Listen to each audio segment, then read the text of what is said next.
Esse poema é da minha juventude, nos meus 15, 16 anos. Eu frequentava nessa época um lugar chamado SES, Centro dos Estudantes de Santos.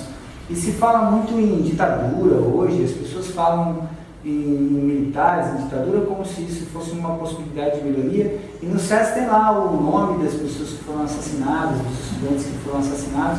Eu não sei como aquele morticínio pode trazer alguma coisa boa, mas muitos poemas foram escritos nessa época, inspirado nessa militância, nessa luta contra o autoritarismo, né? E eu me lembro de um poema dessa época e eu gostaria de deixar ele para vocês hoje. Ser, estar, seresta, nesta floresta, resta, lutar pelo que resta. Antônio Vinho. Essa é a terceira edição do Som da Gente e hoje a gente conversa com a renomada artista Cris Cantal. Para de poaia, Vanessa, que renomada. Que hoje é a terceira edição e até hoje a gente não entrevistou o nosso compositor. Mas eu concordo com esse negócio de renomado, porque eu tive um monte de nome mesmo. Agora eu descobri que o meu nome é Wakioki. A Índia encontrou o nome Maia. Tem o Kim, né, que é cachorro rítmico branco. Nome, sobrenome, renome. Aí tá toda hora renomando, mas é Cantaluz mesmo, é Cris Cantaluz. Quando você começou as composições, a escrever suas composições de fato e as boas?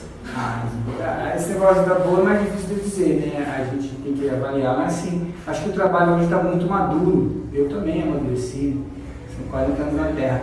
Mas eu comecei muito cedo, eu tinha 6 anos, eu já inventava as musiquinhas, eu não vou lembrar de nada específico daquela época. Eu lembro que eu pegava o violão assim, batia e ficava cantando assim, garota baby, garota baby. Tinha toda uma desenvoltura já, uma coisa despostada de violão, e através do violão sempre compondo. Acho que com 15, 16 anos eu já compunha algumas músicas assim, que traziam bastante alegria para as pessoas que ouviam, que já eram cantadas por alguns amigos. Mas o trabalho veio amadurecer agora, acredito que de 1 ano, 2 anos para cá, o trabalho começou a tomar uma outra. Em que momento assim, artístico e de vida você acha que você está agora? Suas composições, eu estou mais inteirada nessas últimas composições. Certo.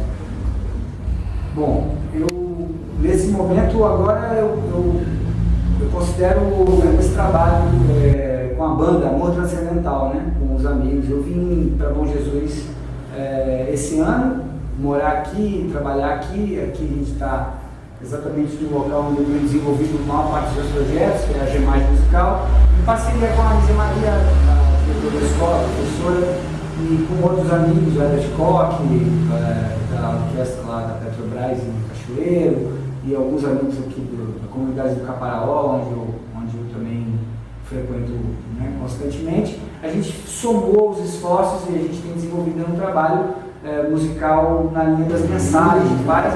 Acho que esse é o momento da minha vida agora também, um momento mais voltado para a filosofia taoísta, uma coisa mais de buscar o equilíbrio, de agir pelo não agir, deixar as coisas fluírem de forma mais natural.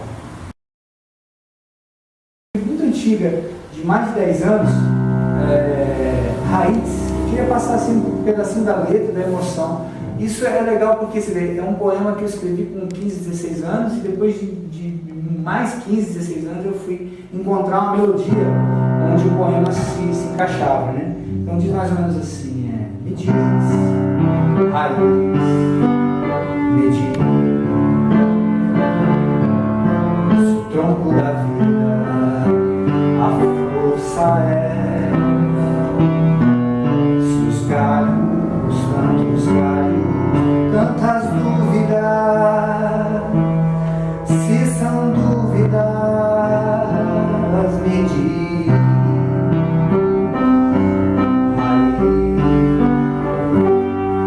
me diz, me diz,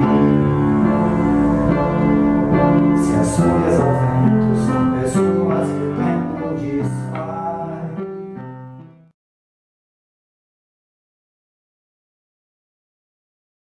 Sexta-feira próxima, está bem pertinho, a tentativa, né? Uma tentativa de espetáculo, com sinceridade anunciar o público, uma tentativa de espetáculo.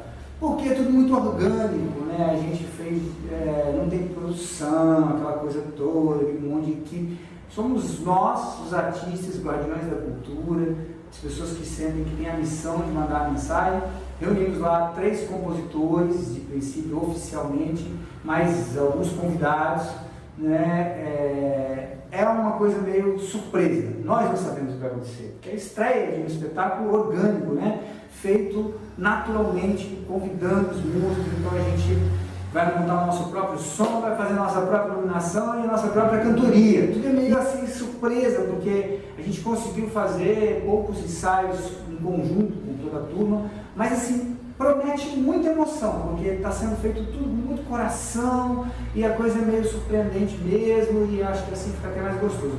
Vamos ver o que vai acontecer, né? A grande atração, assim, uma das maiores atrações musicalmente falando, é o Herbert Koch, sem dúvida nenhuma, que é um dos maiores violinistas do Brasil, que fez isso somado ao djembe, que a gente vai ter tambor, outros instrumentos da floresta, a viola caipira. Eu acho que vai ser um grande espetáculo. Está todo mundo convidado. A entrada é franca. Para pagar a conta, a gente está fazendo lá uma caixinha de gratidão. Um dia lá, você deixa lá qualquer trocado que puder ajudar para pagar a conta, porque nós não vamos nem receber caixinha não. Nós vamos fazer isso aí.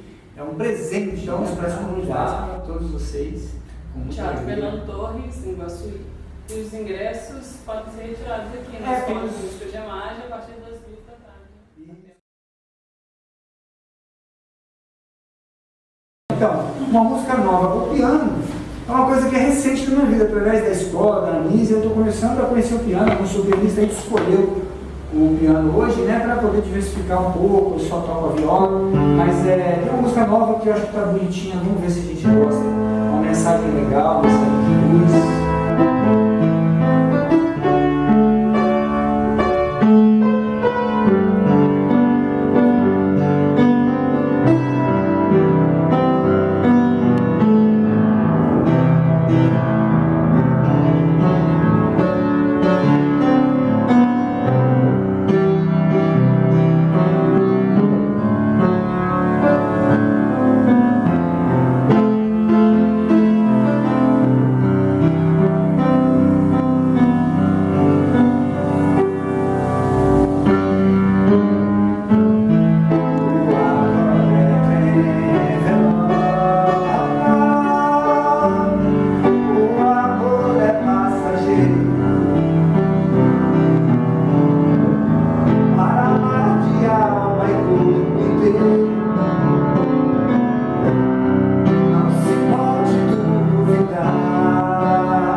Na sequência, a gente vai conferir uma entrevista super bacana com a escritora bom-jesuense Silvana Batista. Ela está lançando o seu livro, um romance chamado Eva. Não perca!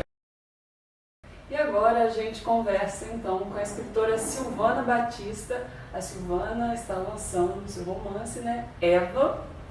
Seja bem-vinda. Obrigada. Um prazer estar aqui conversando com vocês. Obrigada por aceitar o convite. Quem é essa Eva? Essa Eva é uma mulher, ela é atual e gostaria de saber assim, mais se é uma mulher mais tradicional ou se ela está conversando com essa coisa do feminismo, que está bem em voga. Eva é uma transgressora, sabe? Ela é ousada, ela faz coisas inusitadas, eu diria. Se você pensar naquela Eva da Bíblia, não é essa. Não é a Eva da Bíblia. Ela é usada para os tempos de hoje ou ela é usada para os tempos passados? Ela é usada até para os tempos de hoje, eu acho. No seguinte sentido, Eva já passou dessa coisa de ter ódio, entende? Ela é muito mais do perdão, ela não é um copo, ela é um lago, sabe?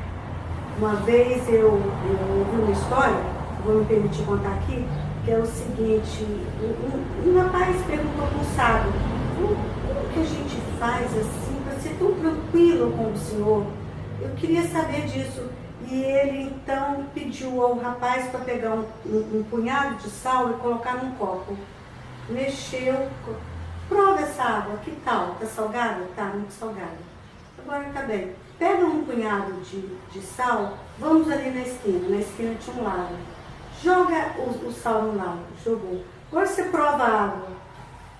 Essa água está salgada? Não, não está. E o sábio falou para ele, seja lago, não seja copo. Uma opinião sua, assim, compreender essa questão de escrever um livro sobre Eva, que é um ser que representa todo um universo, o universo feminino, né? Existe alguma militância no sentido de libertação da mulher? Você acha que a mulher ainda está presa a muita coisa, por isso você usa esse termo ousar? O que seria ousar? O que é um exemplo de uma pessoa, uma mulher ousada? Quando que a personagem, na sua opinião, é ousada? Porque eu parto de figuras bíblicas, né? E Deus se apaixona por Eva, por exemplo. E a continuação disso, vocês só vão saber lendo o livro, que eu não vou ficar contando aqui. Mas Deus se apaixona por Eva. Inclusive, essa beleza toda do mundo, as montanhas foram a partir dos seios da Eva. Então, o livro tem uma coisa meio picante, meio sensual, né? Porque ela sabia, ela intuía que Caim matou Abel, só que de uma forma completamente diferente e tal. O Caim mata Abel também no livro, que é uma das grandes questões entre irmãos até, né? Aquela coisa do amor e ódio, né? Os irmãos se amam, mas também um tem ciúme do outro, com a mãe, porque a mãe não dá atenção. Adão, foi só Eva dar um pulinho ali na esquina da floresta que Adão traiu Eva. Até que ponto trair é trair? E eu discuto isso também, porque se você mudar as letras da palavra trair de lugar, fica tirar. Então, na verdade, quando você trai, eu fico até arrepiada de falar isso, quando você trai, você não está traindo, você está tirando a sua atenção daquele foco inicial. A leitura é ferramenta de trabalho para um escritor. É uma ferramenta importantíssima, porque daí surgem muitas ideias. Eu li um livro que tinha sido uma releitura exatamente da história de Caim.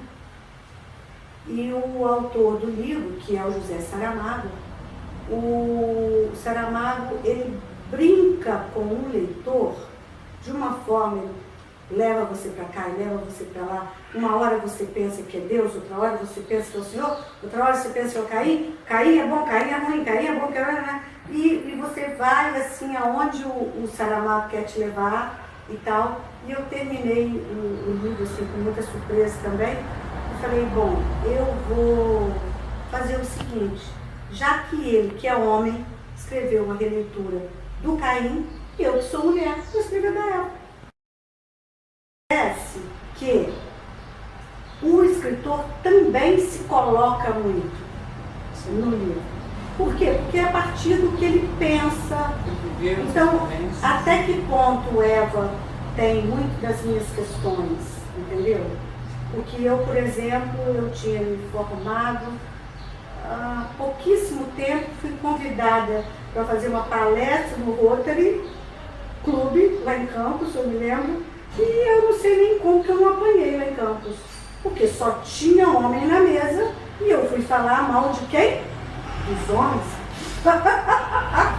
Mas você diria que, entendeu? essa obra sua tem alguma coisa de autobiográfica? Eva não, não. Eva não. Mas que a gente se coloca muito nas... Por quê? Porque muitas coisas que a gente pensou no dia anterior, ou naquele momento, enfim. Mas não.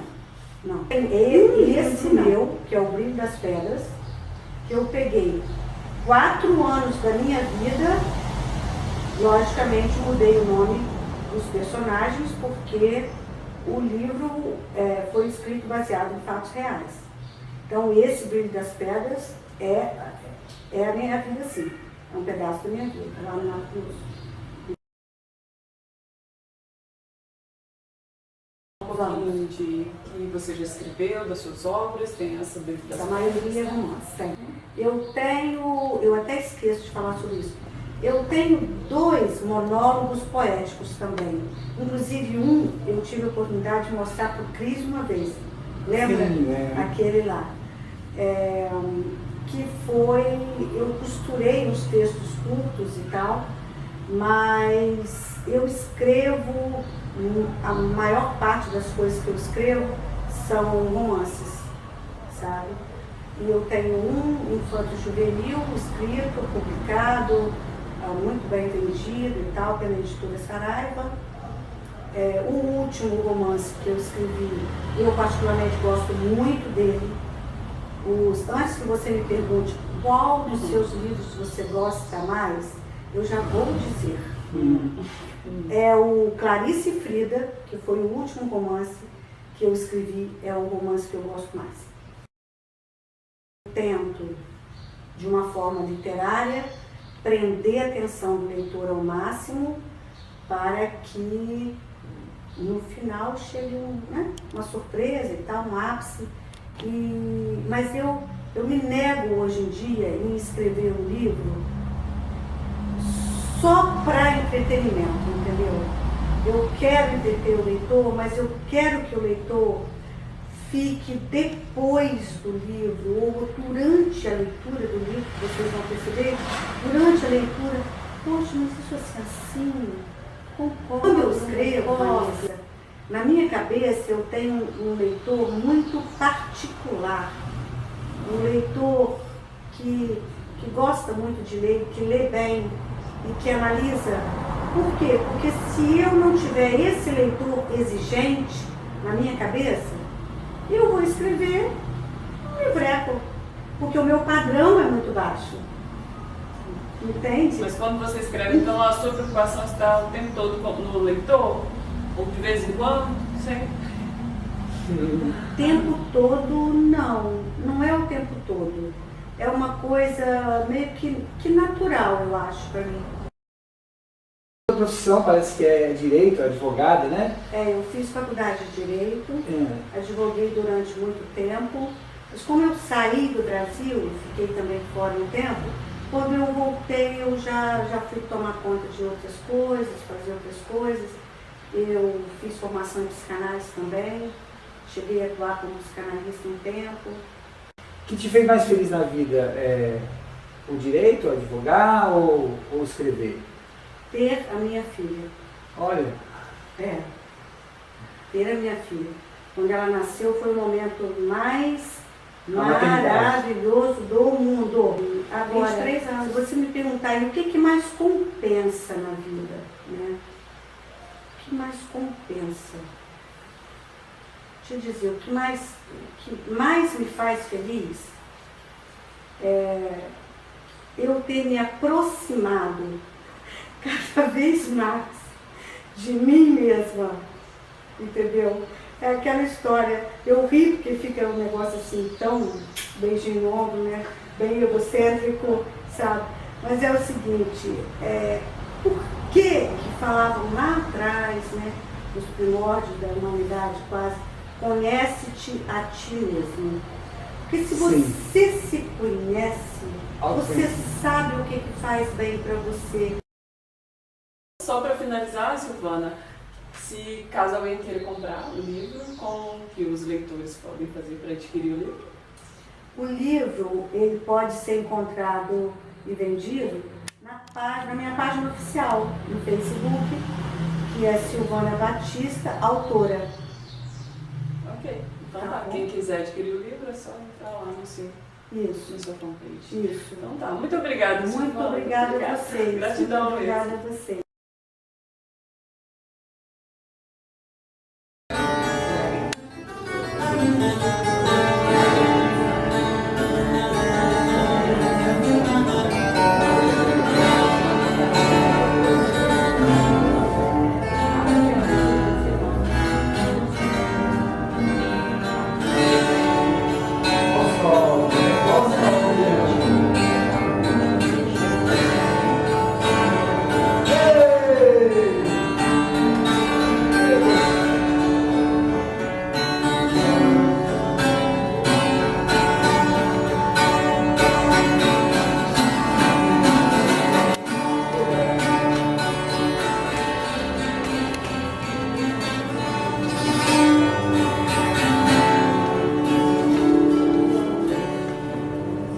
Trovador, vem cantar,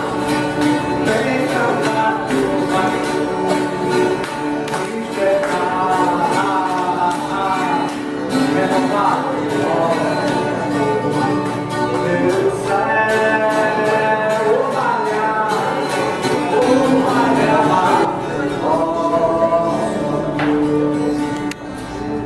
ouvi dizer lá na cidade que o amor é fantasia, que mal me quer de nada vale essa agonia. Mas a cantiga mais antiga nos ensina que o amor é a magia que nos sustenta e orienta e movimenta a poesia. Legado da consciência, fonte de sabedoria. Mas se me dizem que o amor é fantasia, eu digo em mim é carnaval e cantoria. Mas se me dizem que o amor é fantasia, eu digo em mim é carnaval e cantoria.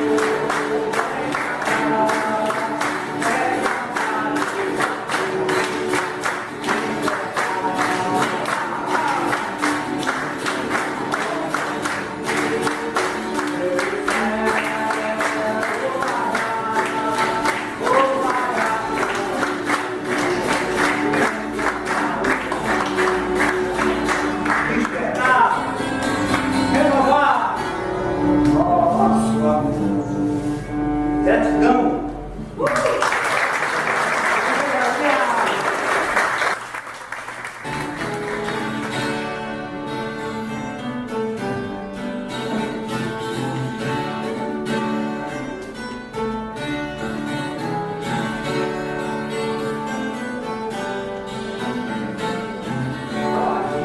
Ao invés de reagir, sorrir ao invés de chorar, cantar ao invés de calar.